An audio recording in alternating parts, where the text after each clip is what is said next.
Road to the Swarm. It's a beautiful sunny summer day.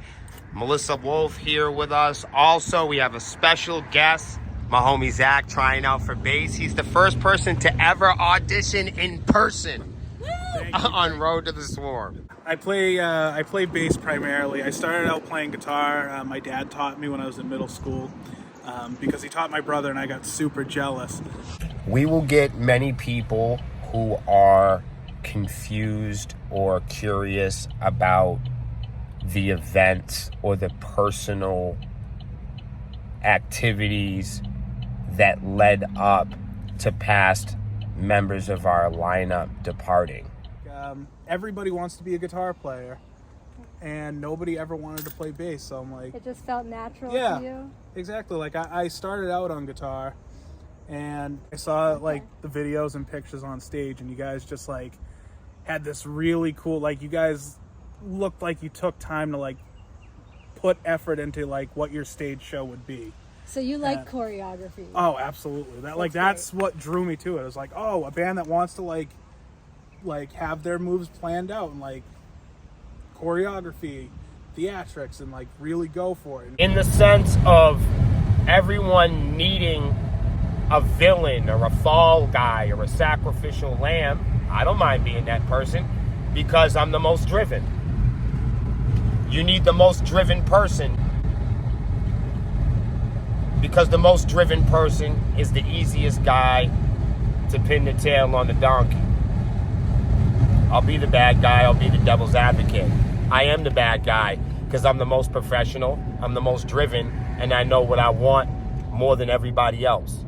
To be clear, there were several band members in the past, all 33 members in the last 13 years. And people say, man, you guys have had 6 bass players in the last 13 years? Yes. Yes, we've had 6 bass players in the past 13 years. That is because most people can't do anything for 13 months. So we've had 6 bass players in the past 13 years because most people can't do anything for 13 months. So the reason why we've had 6 bass players in 13 years is because most of them, the reason why we've had 13 bass players, the reason why we've had 6 bass players in the last 13 years is because many of them lacked the technical, professional, and musical ability to play music that is in our catalog.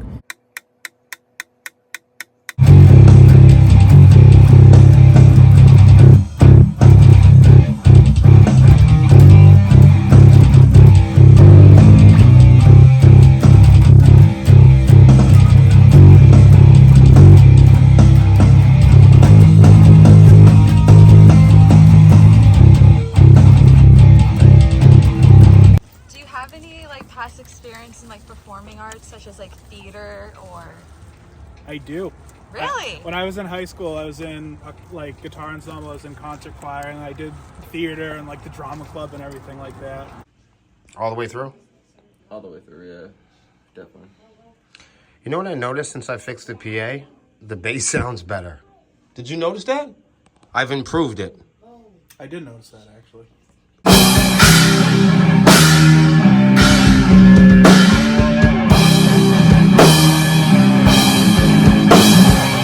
Our most recent lineup, this needs to be understood.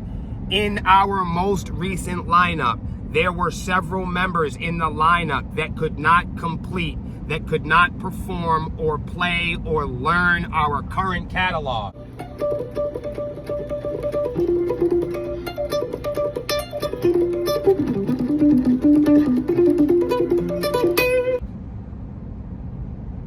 I don't care what the fuck is going on. I don't care what the interpretation is.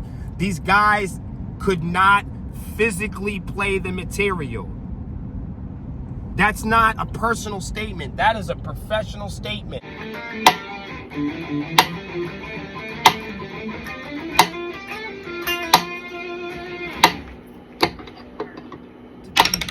the requirement to be, the very basic requirement to be in the act is for you to be able to physically, academically, and cognitively wrap your head around the project in the catalog.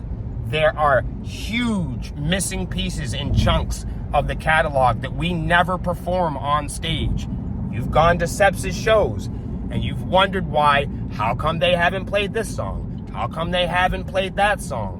It's because past members, many past members, recent and abroad, past members in Sepsiss did not have the musical ability, the technical ability to play the fucking music. It's not like the music's a big part of it, but you know, people are paying to come and see your band. They're not, you know, every other band's just going to get up there and do their thing. But a band that takes time to really, like, put time into the craft and give them a show, give them what they're paying for. You know, they're paying for a ticket. The performance. Exactly. Yeah, you're going to see a show. You're going to see a performance, not just like, oh, I'm going to hang out and, oh, there's music. Cool. Supposed to be behind the scenes.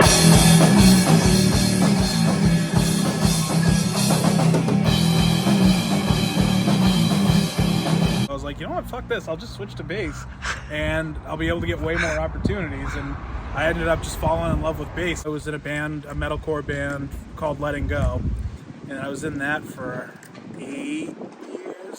Seriously, based on tonight's practice, do you think that this lineup is going to be comparably competitive to our previous lineups? So far, yes. I am completely 100% unapologetically committed to Melissa, my girlfriend of over 10 years, and I am unapologetically committed to my project in Sepsiss for over 13 years. Make no mistake, I'm going to prioritize every single time. I'm going to choose and prioritize that commitment. And for that reason, a lot of people will misunderstand me as being mean. Arts? So I am the head custodian at an elementary school. Oh, that's cool. It's a lot more dangerous than a heavy metal band. Yeah, that's why I got into heavy metal. I thought it would be safer. We've spoken about lots of different versions of how we could recreate and restructure and refurbish and re-energize. What are your thoughts on being in a female-fronted band? I mean, I don't want to say it's different than being in a all-male band. I mean, it's just... It's a tough one, isn't it? I never really thought of that. It's tough. Yeah. It's a tough one. Can I tell you something? Sure. I didn't think it mattered either. Right? Until you get dick pics. You know how it is, you know, in the beginning. But I just gotta say, we haven't seen this much energy. We haven't seen this much dedication. We haven't really seen this much excitement around the music, practicing, being a band, hanging out.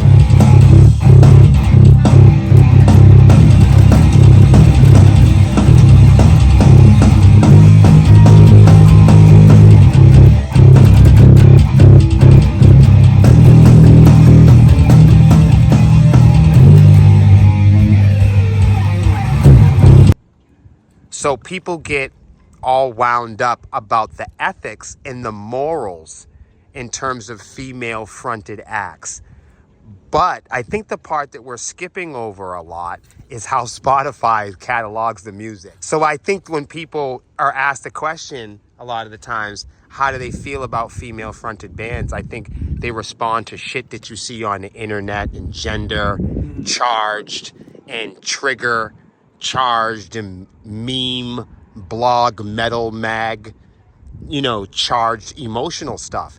But when I think female fronted, I think more about how record labels and retailers and streaming sites and DSPs catalog and sell the product. Like when word got out, like that I was interested in like trying out for you guys, like everyone always asks, like, oh, you know, they like have like 1 million members and stuff, right? I think that there are a lot of people that think because I prioritize my goals and I have a predetermined idea and I have an image of my success that I'm committed to, I have an image of my loyalty that is unwavering. I have a commitment and determination to my team that is unquestionable. What drew me to this band was you're a band that is saying, hey, we have a message. We're not just some background noise. Like, we're a band. Listen to us, you know? There's been a handful of times where we've considered changing and protecting ourselves, taking the much safer route and just doing what other bands do. And that's not talk about abuse in rock music and not talk about unfairness or pay to play. We've thought that, we've considered that. For me, like, being a musician's one thing, but I consider myself more of a performing artist versus just a musician.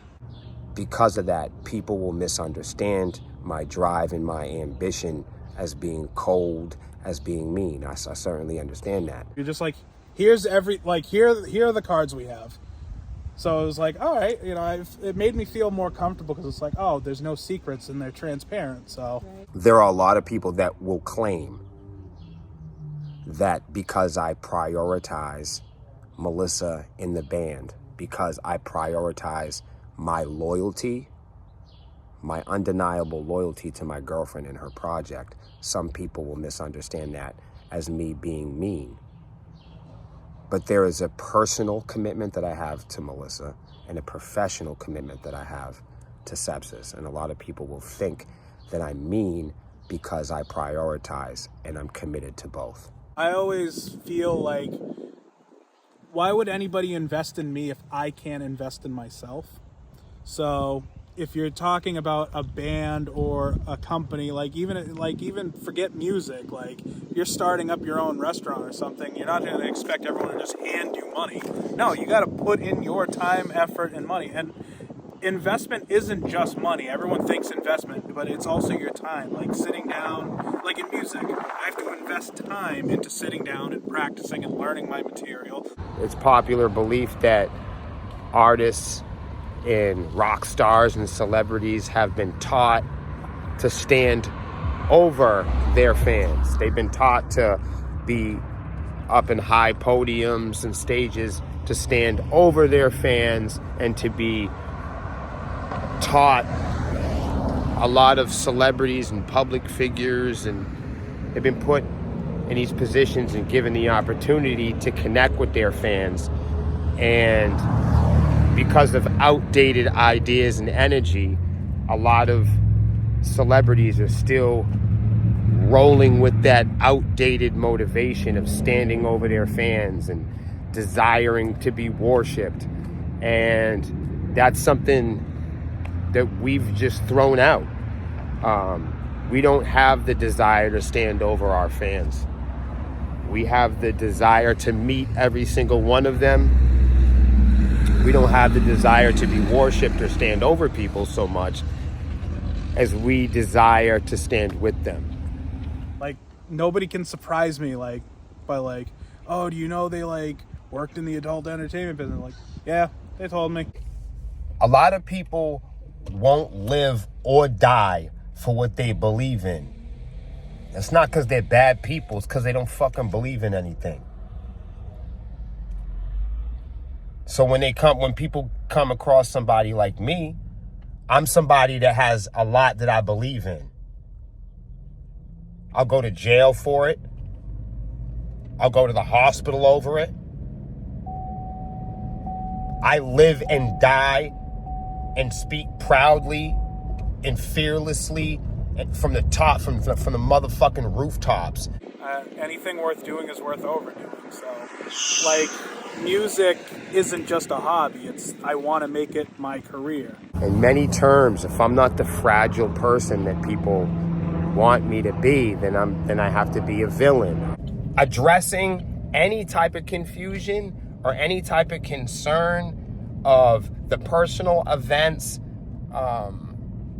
the behaviors, or the private activities outside of the band, the things that led up to individuals leaving the act, you're never going to hear me come on the internet and speak poorly or personally about people, because I'm on the internet for a professional reason. People that have worked with me professionally know this about me. So it's a predictable trait, because it is observable that I have a professional standard and agenda that I'm going to go by regardless. Okay? So as far as the personal events or the behind the scenes or the rumors and the tabloids are concerned, I'm not going to ever address it in this particular documentary because I don't think it's important. This is a documentary about sepsis, not about necessarily, this is not about individual behaviors or personalities or events that led up to past members being here or not. I do think it's important to know a brief summary of how we've gotten here and the things that we need to avoid and the things that we need to make adjustments on. But I'm willing to accept the fact that all of the individuals, the one thing I can say is all of the individuals, my one personal statement is all of the individuals involved with the most recent lineup of Sepsiss are all the individuals are each responsible for their participation, and they are each responsible for an amount of participation leading up to their departure. And anyone that's not willing to take an individual accountability for their level of participation leading up to their departure is trying to pass it off on someone else. You know, with this community, you can really build something true, and that's what I love about this band is Will and Melissa have built this dream, and my goal is to help them get their dream to where it needs to be, and for myself to learn something along the way.